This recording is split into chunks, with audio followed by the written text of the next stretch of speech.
Hello, hi guys! Magandang hapon sa inyo lahat. This is Shin from Masiguri Channel, a faith healer o Zomata reader. So ngayong hapon natatagan natin ang nagsabisay ng ating mga gabay. This is weekly gabay for the month of January 11 hanggang January 17 for your sign of Capricorn. So Capri, welcome to my channel. Ano kayang messages, advices ng spirit guides ang ating masasagap for today's video? Kaya naman kayang energy or kaganapan sa buhay ng mga Capricorn ng ating mga hagilap. So guys, this reading is a journey namang hindi lahat makaka-resonate. Kunin lamang pa makaka-relate sa inyo and comment down below kung kaninong energy ang ating nasagap. And of course, don't forget to like and subscribe my channel and hit notification bell for more videos update. And of course, maraming salamat sa mga walang sawang pagsuporta sa aking channel, lalo na hindi nag-skip ng ads. Naway pagpalain kayo ng Diyos at may kapal, siksik, digdig na gumapa ang biyaya manubalik sa inyo. And of course, maraming salamat po. And umpisahan natin totoong laban for the sign of Capricorn. Angel Spirit Guides, give me an information. Ano kaya ang gusto sabihin sa ng ating mga gabay? No?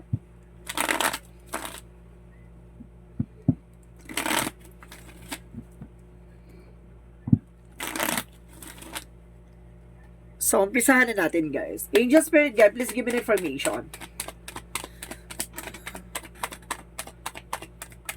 Okay, there's a Four of Swords. So, there's an intuitions. Na makinig ka sa intuitions mo. And the Four of Swords is a fear or something, kumbaga may mga kinakatakutan ka dito, no? Parang pagod na pagod ka dito sa nangyari or sa sitwasyon, no? Parang ang dami mong laban na nilaban talaga. And because there's a Seven of Wands. So, see, protection. So, protectionan mo ang mga bagay-bagay kung ano man ang pinahalagan mo, no? Grounds mo, pagdating sa finances, career and love life, no? Protectionan mo. Additional messages. So, there's a Six of Wands. So, there's a victory and success na magtatagumpay ka dyan. Kumbaga sinasabi sa'yo dito, you are on the spotlight, no? And you're being the emperor, no? Being a boss, being a power, no? You have a power dito, guys. Parang, kumbaga sinasabi dito, makukontrol mo ang situation. And kasi sa dito, there's a Nine of Cups, so there's an offer, no? Dito papasok ang maraming offer. At the same time, there's a King of Cups. So, there's a devoted and supportive person, no? May taong, kumbaga, papasok sa buhay mo, no? Para mahalin ka at para suportahan ka. Or either pumasok na siya. So, let's see what is the Four of Swords. So, there's the Wheel of Fortune. So, there's a destiny to happen. Ibig sabihin dito napapasok yung swerte. No? A destiny is yours. Ang sinasabi dito, kumbaga there's a fated and destiny, no? So let's see what is the Seven of Wands. So there's an Eight of Cups. So there's a let go. No, kailangan mong pakawalan yung mga bagay na alam mong hindi makakatulong sa iyo. At kailangan mo mag-move on sa mga bagay na nangyari sa from the past. And of course, sinasabi na protectionan mo yung grounds mo. Don't let past hold you back. No, wag mo nang balik-balikan na nakaraan. Wait lang guys, sinom lang ako.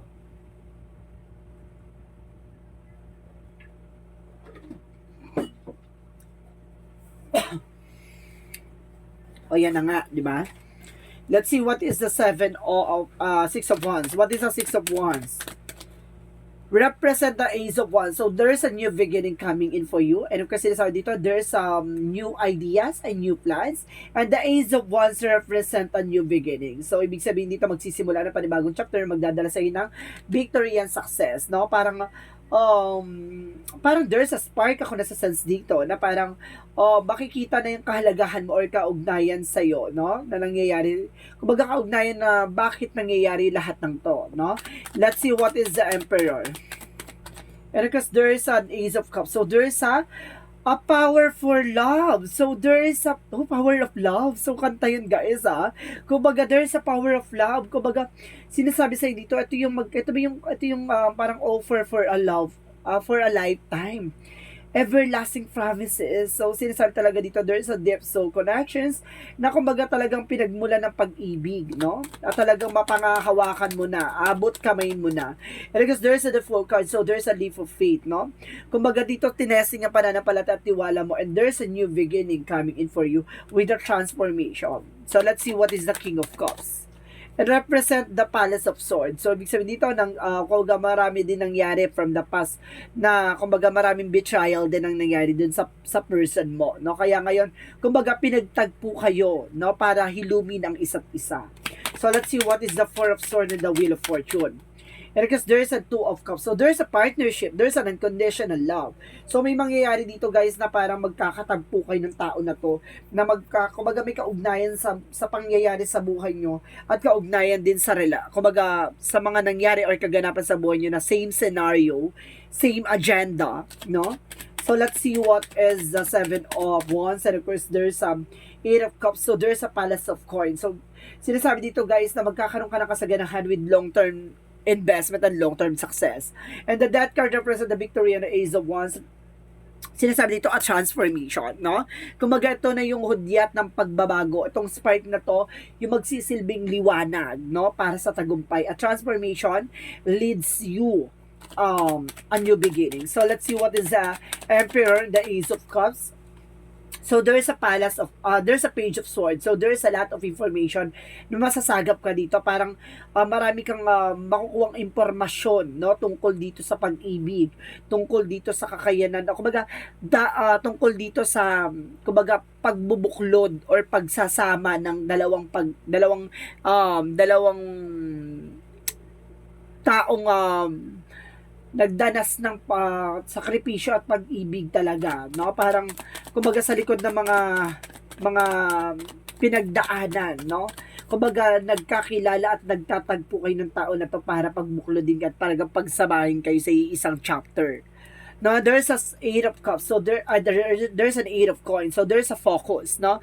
Mag-focus ka sa mga offer, kung ano man ang meron ka, mag-focus ka diyan. At sinasabi sa'yo dito na kumbaga unti-unti mong matutupad yung mga bagay-bagay na matagal mo nang hinangad. So let's see what is the King of Cups and the Palace of Swords. So there's a Page of Swords, a Page of Cups. So there's a listen to your intuitions.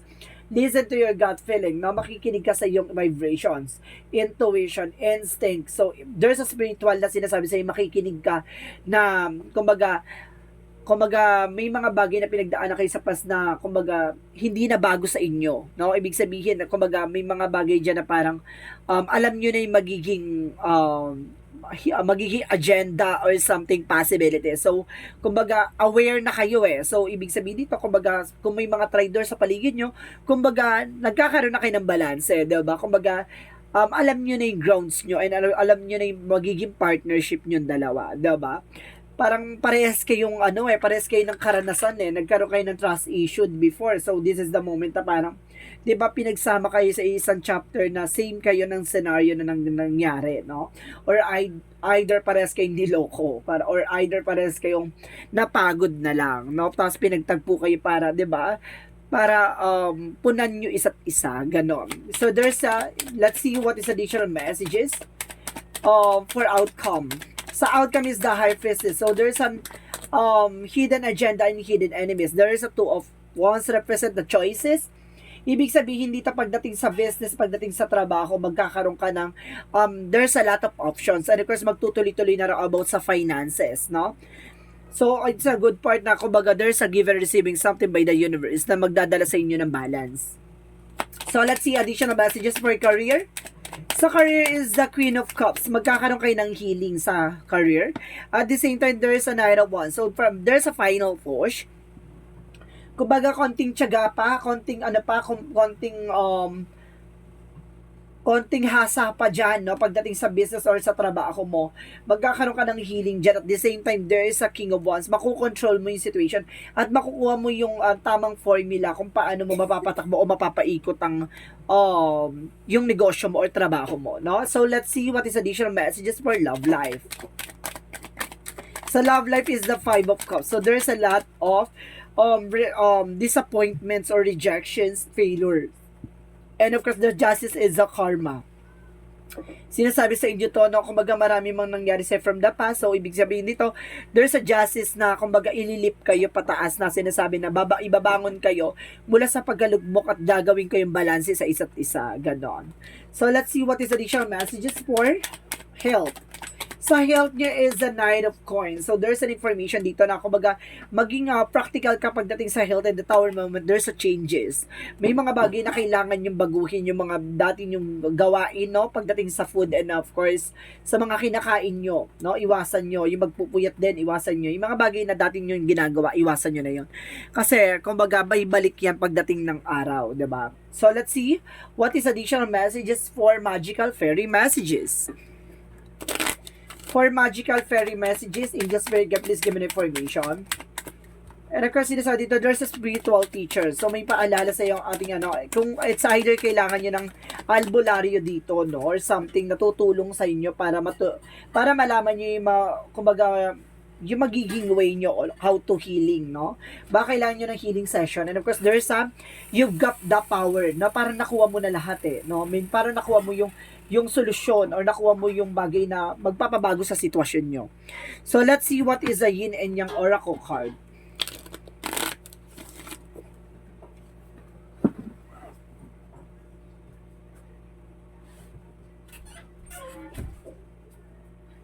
So, let's see what is a yin and yang oracle card. Guys.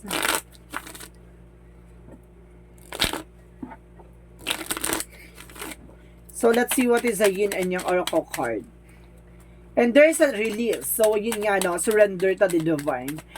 And of course, there's a party. So, it's either third party. And guys, mag-ingat kayo. Yun nga, diba? Yung mga traidor, mga mag-ingat kasi may mga buyo or sulsol, may mga brainwash ditong magaganap or naganap na sinasabi sa inyo, i-release nyo na yan, no?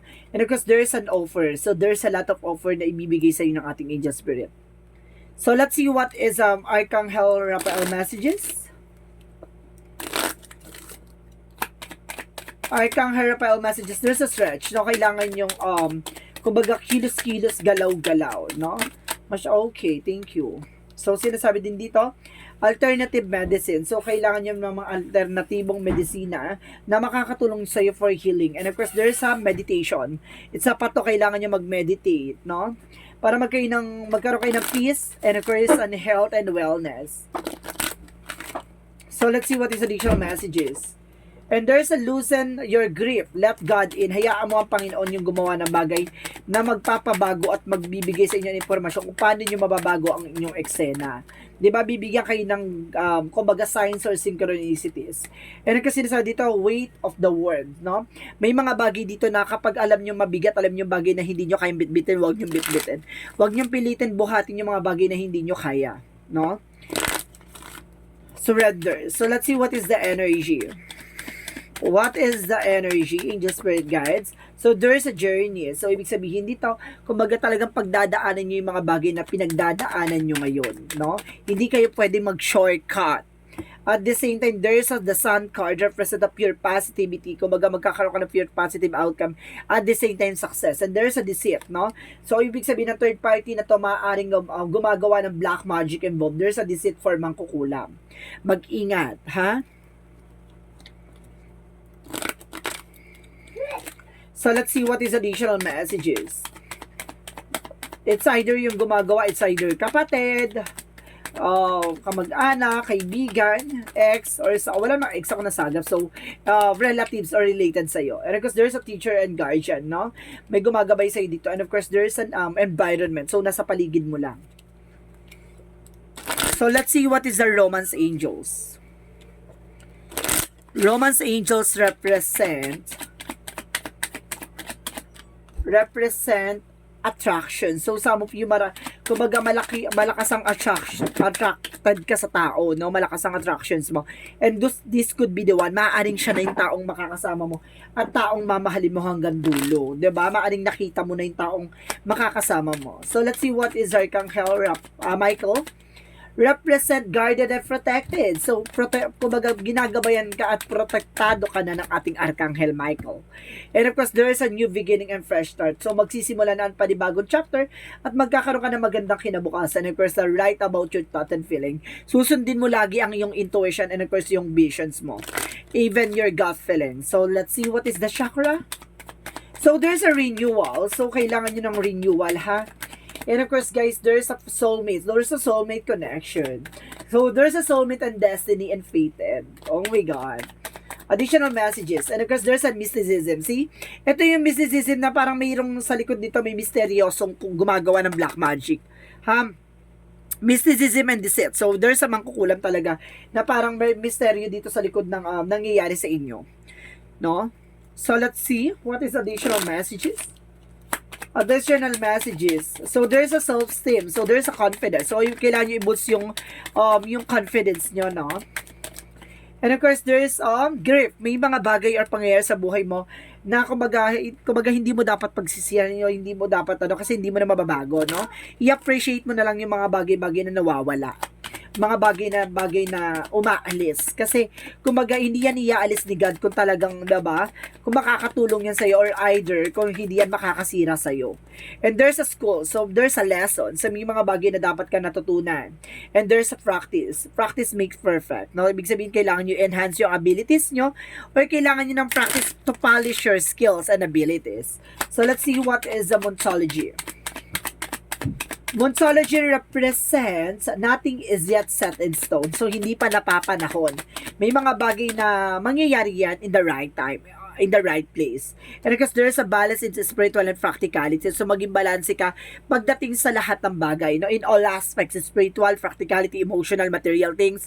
So, kailangan nyo maging balance. And confident is your key to success. So, see, magtatagumpay ka pero kailangan mo ng confidence, kumpiyansa sa sarili.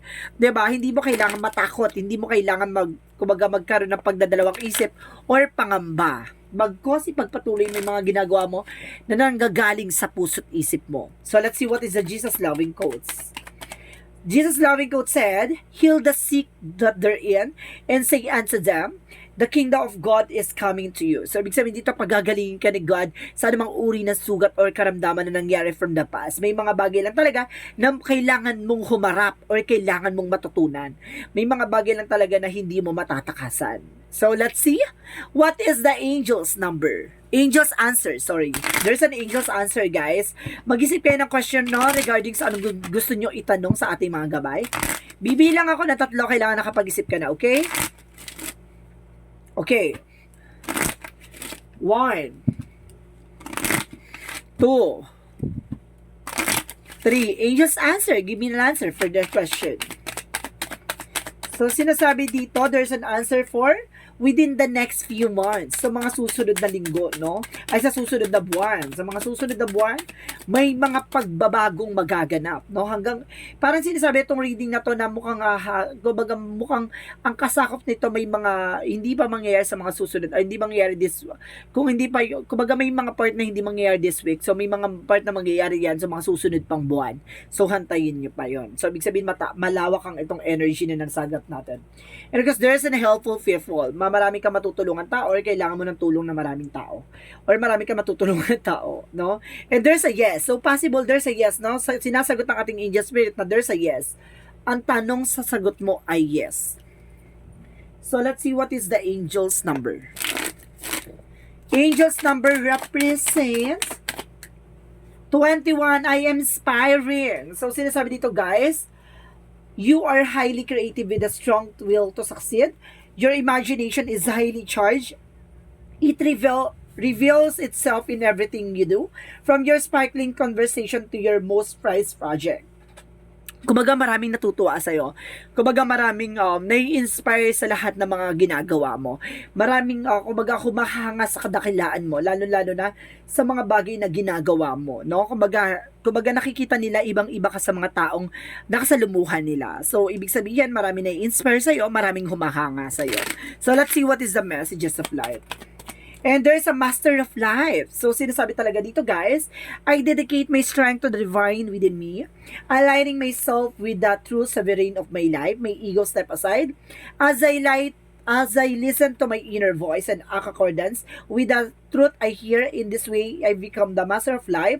I'm in the binding humility, grace, and love for the glory of God. So see, kumbaga, dedicated to sa mga pinapalakas ka o pinapatibay ka ng ating Panginoon sa mga bagay-bagay or pagsubok na kinakaharap mo. May mga, kumbaga, alisin mo daw yung ego or something drama sa buhay mo. Kasi baka yun yung magdala sa iyo ng negatibo, no? Or something na blockages. And of course, sinasabi dito, kumbaga, kailangan mong pakinggan yung inner voice, even ng ating angel spirit guides or angel signs na hinahatid sa iyo ng ating mga gabay. May mga, kumbaga, meron niyang binabatid malaman mo.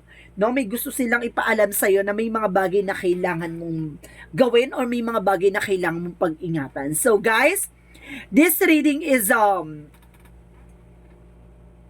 weekly gabay for the month of January 11 for hanggang January 17 for the sign of Capricorn. So Capricorn, maraming salamat for your wonderful reading.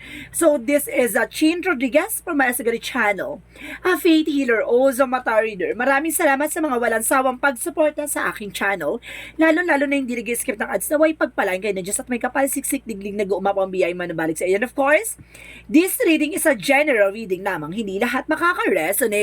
Kunin lamang po makaka-relate sa inyo and comment down below kung kaninong energy ang ating nasagap. Maraming salamat and see you in the next video. Bye-bye and babush!